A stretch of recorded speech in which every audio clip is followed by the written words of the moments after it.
Abraham ke tengah Pak. Abraham majuan Pak, boleh Pak? Agak mundur. Ya. Majuan Pak. Pak, kamera Pak di sebelah sini. Kamera ya Pak. Pak Abraham. Pak. Ya, sorry. Ya, Bapak jadi kehadiran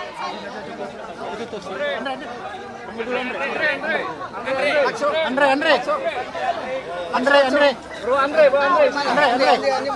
Sini. Lakso.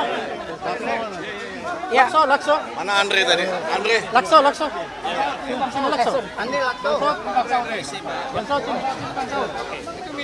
Bansot sini. Ya, Lakso sini Lakso. Buka dulu. Saudara marahin.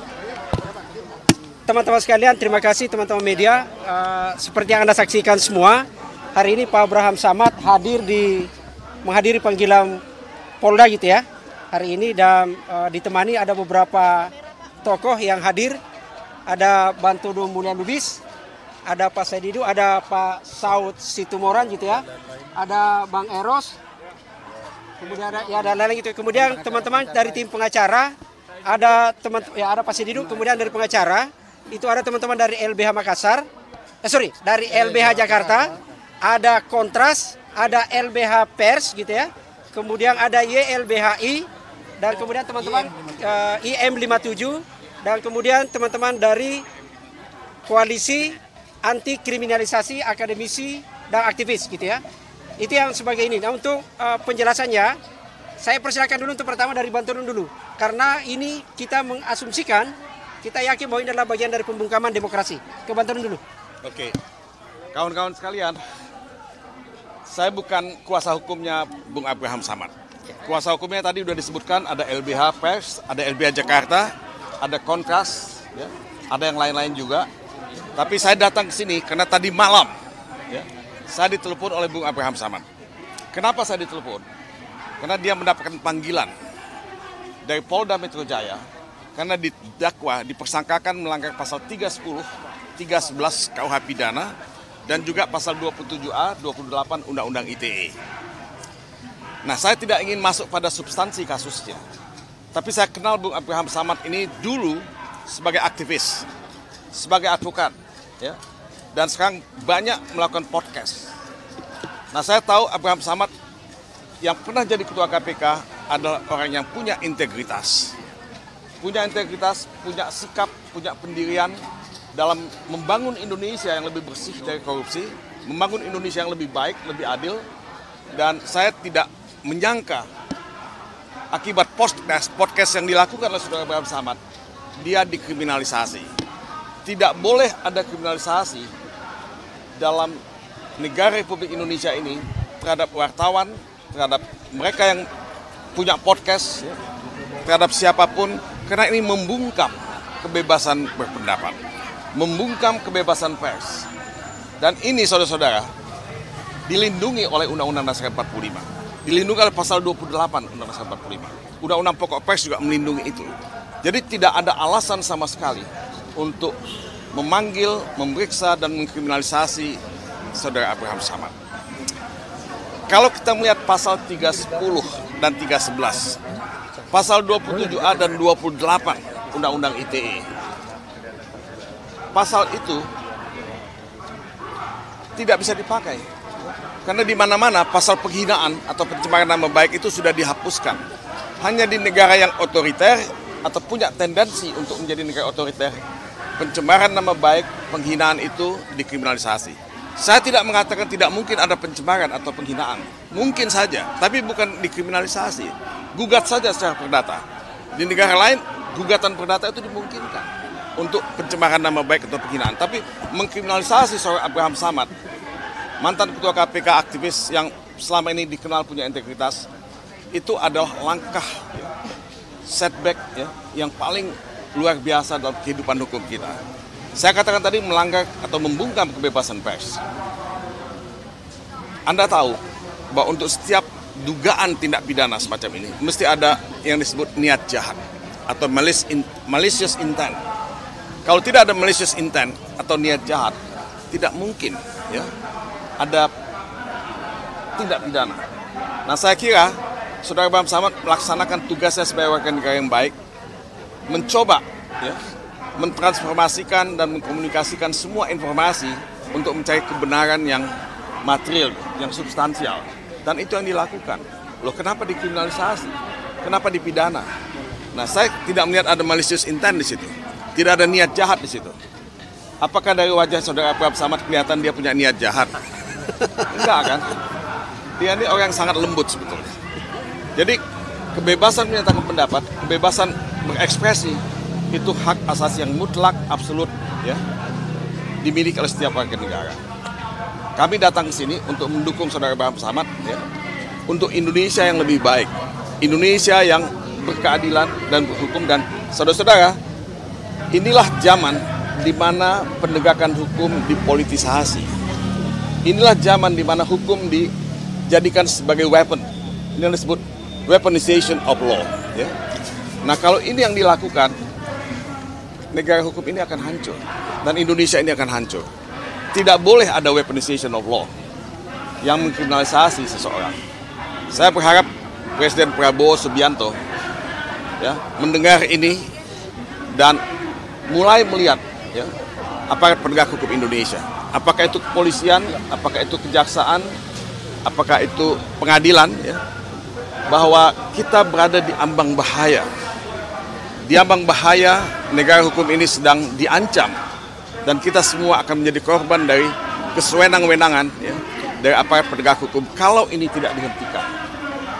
Saya minta kepada pihak kepolisian betul-betul untuk menjaga ya, kewibawaan hukum, karena hukum itu panglima, tapi hukum tidak boleh disalahgunakan atau dijadikan senjata untuk menghantam mereka yang cerdas dan kritis terhadap kekuasaan. Demokrasi membutuhkan kritik. Demokrasi membutuhkan pendapat yang berbeda. Dan kita semua mencintai Indonesia. Kita semua ingin Indonesia lebih baik. Ini semua adalah dalam konteks membangun Indonesia yang lebih baik karena kita cinta pada bangsa ini. Dan saudara-saudara, 80 tahun kita sudah merdeka. Apa yang kita capai sebagai bangsa, sebagai negara? Secara ekonomi kita sudah diambang kepailitan sebetulnya dengan utang yang begitu besar. Secara hukum kita juga semakin jatuh ke titik yang paling nadir di Indonesia ini. Nah, apakah kita masih punya harapan? Saya tidak mengatakan untuk pesimis, tidak. Tapi kita berada di ambang kehancuran kalau kita tidak sama-sama ya, mengembalikan wibawa hukum itu untuk menjadi panglima dalam kehidupan kita berbangsa dan bernegara. Ya, mungkin ini yang saya ingin sampaikan. Ya, yang lain mungkin bisa menyampaikan yang lain ya. Sekali lagi terima kasih. Saud. Ya, sebelum ke Pak Abraham ya. Menjalani pemeriksaan Pak. Unsur dulu ya. Ini ya. Bahwa pemerintahan Prabowo itu sekarang diwarisi oleh sebuah nilai, apakah itu nilai ideologi, nilai politik, ekonomi, sosial, budaya, even pertahanan keamanan yang rusak. Prabowo diwariskan oleh pemerintahan seperti itu. Apa yang kita lakukan hari ini adalah bagian dari upaya untuk memperbaiki itu. Kerusakan ideologi, politik, sosial, budaya, ekonomi, hukum terlebih. Kita hadir di hari ini adalah untuk memperbaiki itu, membantu pemerintahan sekarang untuk meluruskan jalan-jalan yang bengkok selama lebih 10 tahun. Dilaksanakan dengan tidak adil, tidak benar, tidak jujur. Dan itu yang kita harus luruskan. Kita hadir di sini. Tidak hanya soal bagaimana Abraham Samad mewariskan nilai-nilai, 9 nilai di KPK, karena beliau sebelum saya, dan tentu saya harus memegang nilai itu dan menjaga itu. Soal formil material, kita bisa berdebat 3 hari tentang itu. Apakah formil material kasus ini benar atau tidak. Oleh sebab itu, kita hadir di sini untuk kembali membantu pemerintah yang sedang berjalan sekarang, menegakkan ketidakbenaran dalam ideologi, politik, sosial, budaya, ekonomi, pertahanan, terlebih di bidang hukum. Itu dulu, terima kasih. Lakso. Ya dulu. Mas Lakso. Ya dulu, Mas Lakso dulu. Ini ada pengacara saya, Mas Lakso. Lakso. Sorry kabel. Lakso. Semua dapat bagian. Sebentar, Lakso.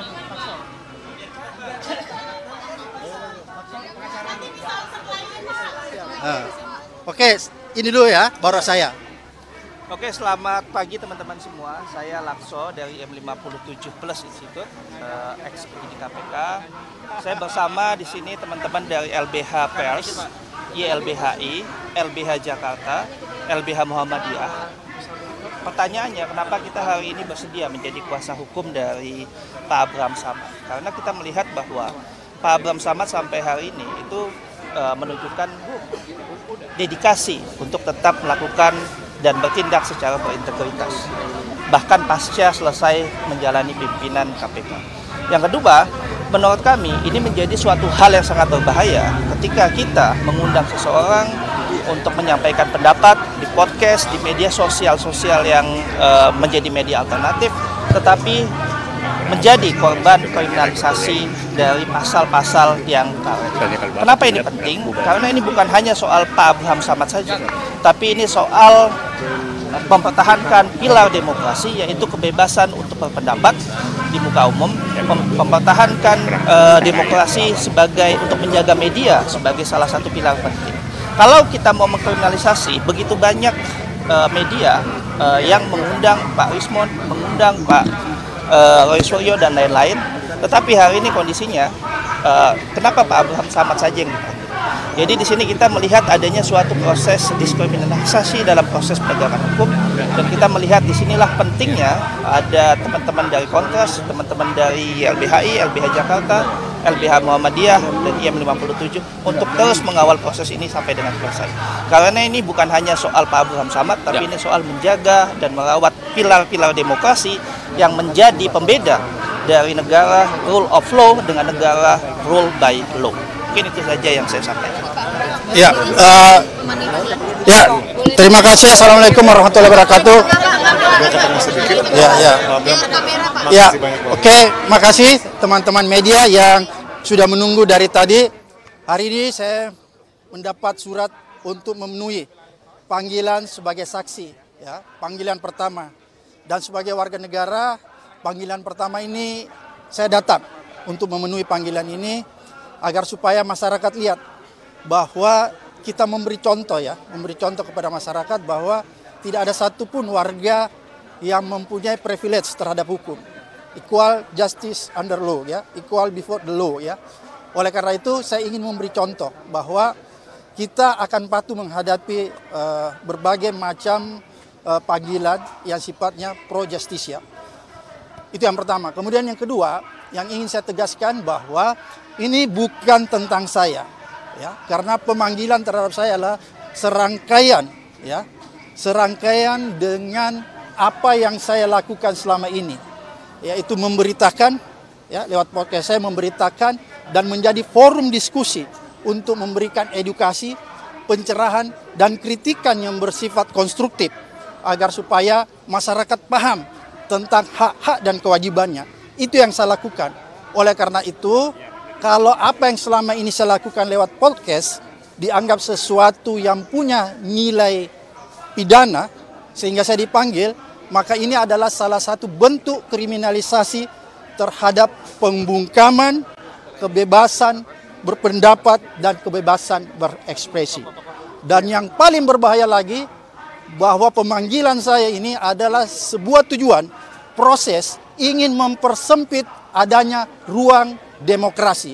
Ini mengancam demokrasi kita. Oleh karena itu, menurut saya, peristiwa ini bukan tentang saya, tapi tentang nasib dan masa depan demokrasi, terlebih lagi masa depan kebebasan berpendapat dan berekspresi. Kira-kira seperti itu. Oke, palsu atau seperti apa, Pak? Dari podcast itu, Pak? Jadi podcast saya silakan Anda lihat, ya, silakan Anda lihat, nonton semuanya. Semua isinya adalah sifatnya edukasi, diskusi yang memberikan orang pencerahan, memberikan jalan petunjuk kepada masyarakat tentang hak dan kewajiban mereka yang harus dilindungi oleh hukum. Itu isi podcast saya. Podcast saya bukanlah berisi podcast yang berisi konten-konten yang tidak berpendidikan atau konten-konten yang sifatnya entertain. Kira-kira seperti itu. Persiapannya seperti apa aja Pak? Lapor nih Pak dalam kasus ini. Nah nantinya apakah kan saat ini juga ada penyidikan? Apakah nanti kalau misalkan kepolisian itu menetapkan Bapak sebagai tersangka, Bapak seperti apa responnya Pak? Pertama, seperti tadi yang saya sudah jelaskan ya, alasan saya bahwa ini adalah sebuah pembungkaman terhadap kebebasan berpendapat, kebebasan pers, dan mempersempit ruang demokrasi. Oleh karena itu, kalau misalnya saja aparat hukum ini membabi buta menangani kasus pidana ini, maka saya pasti akan melawannya sampai kapanpun juga. Karena menurut saya ini bukan tentang saya, tapi tentang nasib seluruh rakyat Indonesia nasib seluruh rakyat Indonesia yang mendambakan kebebasan berpendapat dan ekspresi yang dijamin oleh konstitusi kita, agar supaya ruang-ruang demokrasi kita tidak semakin sempit. Kira-kira itu. Secara dokumen apa yang dipersiapkan Pak? Oke, oke, saya masuk ya. Oke. Silakan. Hari ini saya pikir inilah simbol mantan Presiden Joko Widodo, masih simbol kekuasaan Joko Widodo masih sangat berpengaruh kepada penegak hukum. Faktanya simbol perjuangan kita, salah satu pejuang kita Abraham Samad dipanggil dalam rangka kasus dengan Joko Widodo. Artinya aparat hukum sepertinya masih dalam kendali Solo.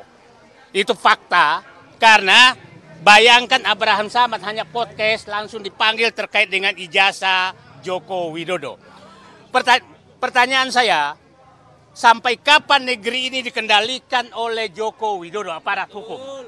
Apakah menunggu Jan Etes cucunya jadi presiden, baru aparat hukum berhenti menjadi alat daripada Joko Widodo? Sangat susah dibantah. Nah, kita sudah 10 tahun lebih betul-betul aparat hukum itu digunakan untuk memenjarakan atau menangkap siapapun yang berbeda dengan Joko Widodo. Berapa teman kita udah keluar masuk penjara hanya karena aparat hukum betul-betul memihak kepada Joko Widodo. Berapa orang di penjara hanya mempersoalkan ijazah Joko Widodo. Terus apakah semua rakyat Indonesia akan dipenjara demi Joko Widodo? Kalau ini berlanjut, saya nyatakan hari ini adalah hari penyataan perang semesta melawan dinasti Solo yang masih mengangkangi aparat hukum. Terima kasih. Assalamualaikum warahmatullahi wabarakatuh. Selanjutnya Mas Eros, silakan. Mas Eros, silakan Mas.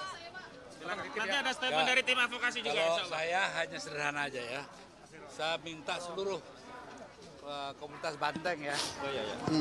Saya pendiri PDIP. Saya minta kalian jangan tinggal diam.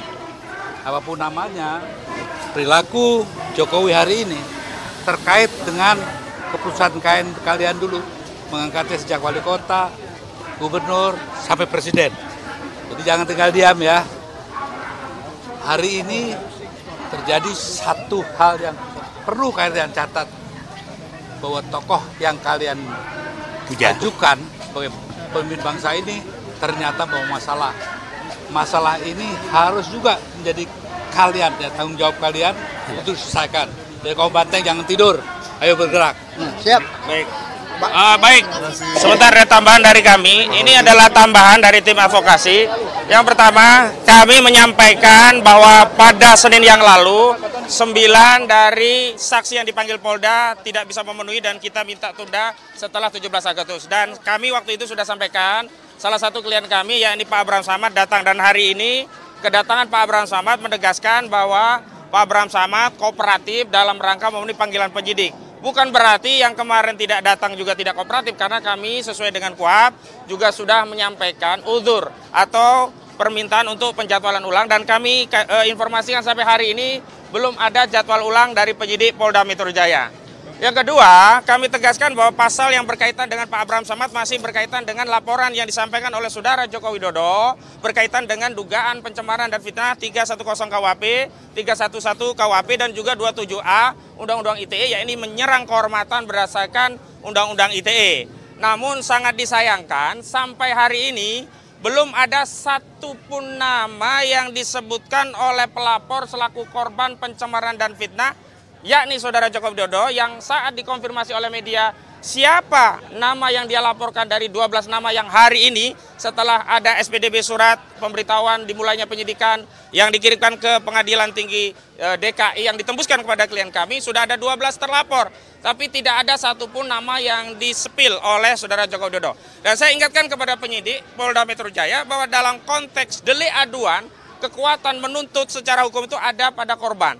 Jadi yang perlu ditegaskan bukan memanggil klien kami untuk diambil keterangan, tapi memastikan kepada Saudara Joko Widodo siapa orang yang mencemarkan dirinya. Karena delik aduan tidak seperti delik umum. Kalau delik umum melaporkan pencuri, pencurinya siapa? Silakan Pak Polisi cari pencurinya. Tapi ini adalah delik aduan, harus jelas siapa yang memfitnah. Videonya kan sudah dikumpulkan ada 24 video. Dari video itu siapa dan terakhir sudah muncul 12 nama. Kita tidak ingin kita justru diadu domba dengan penyidik Polda Metro Jaya yang seolah-olah nama itu bukan muncul dari saudara pelapor Joko Widodo tapi muncul dari Polda Metro Jaya, padahal Kepolisian Polda Metro Jaya tidak punya kewenangan bertindak untuk dan atas nama saudara Joko Widodo untuk menetapkan siapa orang-orang yang merasa merendah-rendahkan saudara Jokowi dan menghina-hinakan saudara Jokowi berkaitan dengan isu ijazah palsu. Yang ketiga, memang kami sejak awal melihat ada rencana jahat dalam kasus ini, yakni walaupun saudara Joko Widodo melaporkan dengan pasal pencemaran dan fitnah karena merasa direndahkan serendah-rendahnya, merasa dihinakan sehina-hinanya, tapi di sana diselundupkan pasal 35 Undang-Undang ITE dan 32 Undang-Undang ITE yang ancaman pidananya 12 tahun dan 8 tahun. Dalam KUHP, jika ancaman pidananya lebih dari 5 tahun, maka penyidik punya kewenangan untuk menahan. Berbeda dengan pasal 310 KUHP dan 311 KUHP, termasuk 27A Undang-Undang ITE, karena ancamannya itu tidak sampai 5 tahun. Ya, 310 cuma 9 bulan, 311 4 tahun, kemudian 27A juga 4 tahun, menyerang kehormatan melalui sarana ITE. Artinya apa? Sejak awal saudara pelapor, saudara Joko Widodo itu sudah punya niat jahat. Jadi keliru kalau dia tidak punya niat untuk memenjarakan rakyatnya dengan laporan yang dia buat. Terbukti dari laporannya ternyata penyidikan yang hari ini ditingkatkan dari penyelidikan ada pasal yang bisa untuk digunakan menahan. Adapun laporan-laporan lainnya baik oleh Lecumanan, Andi Kurniawan, Maret Samuel Seuken sebenarnya tidak memiliki nilai hukum karena hari ini kasusnya adalah ijazah Jokowi yang dipersoalkan, bukan ijazahnya Lecumanan, bukan ijazahnya Andi Kurniawan, bukan ijazahnya Samuel Seuken. Jadi kami tegaskan, cara melapor yang nimbrung di persoalan dalam Jokowi ini justru akan menambah pecah belah anak bangsa. Dan hari ini sudah tidak penting lagi sepertinya apakah ijazah saudara Joko Widodo ditunjukkan atau tidak. Karena faktanya kami melihat masyarakat ditunjukkan atau tidak ada bedanya. Hari ini kita sudah terbelah. Hari ini anak bangsa tercerai-berai hanya karena membicarakan ijazah saudara Joko Widodo yang sejak awal semestinya saudara Joko Widodo bisa menunjukkannya dan segera melerai perpecahan di antara anak bangsa sehingga tidak perlu lagi ada yang saling lapor-melapor. Dan terakhir, kami ingin tegaskan bahwa tim advokasi tidak sendiri. Ya, untuk kasus Pak Abraham Samad ada dari LBH Jakarta, ada YLBHI, bahkan ada dari LBH AP Muhammadiyah, Pak Gufroni. Pak Gufroni nanti sampaikan statement Pak Gufroni. Jadi jangan anggap bahwa yang concern dengan ijazah ini hanya tim advokasi, ada juga dari Kontras ya. Karena itu kami berpesan kepada kubu Joko Widodo, Anda sudah memulai perang semesta dengan melaporkan 12 orang terlapor yang namanya hari ini mulai disidik. Anda meskipun tidak mengaku bahwa 12 nama itu Anda yang laporkan, pada faktanya SPDB telah menunjukkan ada 12 nama terlapor yang diantaranya pelapornya adalah saudara Joko Widodo. Karena itu bagi kita rakyat yang cinta kebenaran, cinta keadilan yang ingin memverifikasi tentang ijazah ini dengan pendekatan ilmiah, bukan dengan pendekatan reuni-reunian, bukan dengan pendekatan klaim pernah punya saudara atau kawan atau seterusnya, kita menyatakan siap melayani tantangan perang terbuka dari saudara Joko Widodo dan kita akan buktikan bahwa di negeri ini keadilan masih ada. Dan yang terakhir, kepada institusi kepolisian, semestinya yang harus dikejar adalah Sylvester Matutina. Membantu kejaksaan untuk segera meringkus Sylvester Matutina yang sudah divonis 1,5 tahun, yang sampai hari ini masih bebas berkeliaran, bahkan mendapatkan fasilitas dari negara karena dia menjadi komisaris BUMN. Sekali lagi, kami sebagai rakyat tidak ridho uang rakyat untuk menggaji terpidana. Baik, kepada Bang Gufroni. Ya. Yang 12 terlapor itu boleh dirincikan nggak? Ya, 12 terlapor itu ada masuk klaster akademisi dan aktivis, ada yang masuk klaster jurnalis, ada yang masuk klaster media. Yang jurnalis ada 3, ya Noviansa, Susilo, Arif Nugroho, dan Michael Sinaga. YouTuber kemarin ada tapi hanya menjadi saksi, yakni Sunarto. Termasuk Pak Abraham Samad, dugaan kami yang dipersoalkan adalah dalam kapasitas beliau yang punya program podcast Abraham Samad Speak Up. Selain itu ada klaster akademisi dan aktivis, yakni ada satu lagi YouTubernya Aldo Rido ya. Kalau klaster aktivisnya ada Egy Sujana, ada Kurnia Triroyani, ada Roy Suryo akademisi, Tifauzia Tiasuma akademisi, Rismon Syahnipar akademisi. Jadi ada setidaknya 3 atau 4 klaster, dan hari ini klaster-klaster pejuang kita inilah yang hendak dibungkam oleh Saudara Joko Widodo menggunakan perangkat hukum yang ada di Polda ini. Ada lagi? Terkait hari ini, baik. Hari ini tadi belum dijawab alat bukti, lalu dokumen-dokumen apa yang dipersiapkan? Belum masuk. Karena belum masuk pemeriksaan, dan aneh memang di dalam surat panggilan hanya disebutkan tentang adanya dugaan tindak pidana yang berkaitan dengan pasal-pasal yang saya sebutkan tadi ya, 311, 310 dan seterusnya. Hanya dirujuk pada peristiwa 22 Februari 2025, tetapi tidak dijelaskan peristiwa apa, berkenaan dengan kegiatan apa. Dan setelah kami klarifikasi dengan klien kami, Pak Abraham Samad, peristiwa di 22 Januari itu tidak ada kaitannya, tidak ada hubungannya. Dugaan kami memang dari penyidik ini ya sedang memeriksa banyak peristiwa, yang peristiwa awalnya di 22 Januari, tetapi selain 22 Januari, sebagaimana pemeriksaan saksi yang lainnya, juga ada pemeriksaan peristiwa yang lain. Di antaranya yang sudah terbukti pada saksi sebelumnya, peristiwa 26 Maret 2025 di Jakarta Pusat berkaitan dengan konferensi pers yang itu bagian dari rencana untuk ke Yogyakarta, begitu. Oke. Bang, ya sebentar, ya. ada lagi sebentar ya dari Muhammadiyah, silakan. Ya, LBHP Muhammadiyah. Singkat Pak, boleh ya. Pak, secara singkat Pak. Ya, dukungan Pak Abraham. Ya, pertama kami dari LBH AP Pimpinan Pusat Muhammadiyah secara resmi menjadi salah satu tim kuasa hukum dari Bapak Abraham Samad. Tentunya selain dari kami juga ada dari YLBHI, ada dari IM57, ada Kontras, ada LBH Pers dan koalisi masyarakat sipil yang lainnya. Dan oleh karenanya maka kita akan dampingi pemeriksaan pada hari ini. Semoga proses pemeriksaannya berjalan lancar, dan tentu kami akan maksimal dalam melakukan pembelaan terhadap Abraham Samad dan para pejuang yang lainnya yang selama ini konsen dalam isu-isu hukum dan HAM dan soal ketidakadilan di negara kita. Ini menjadi bagian dari perhatian serius dari kami dari LBH AP Pimpinan Pusat Muhammadiyah.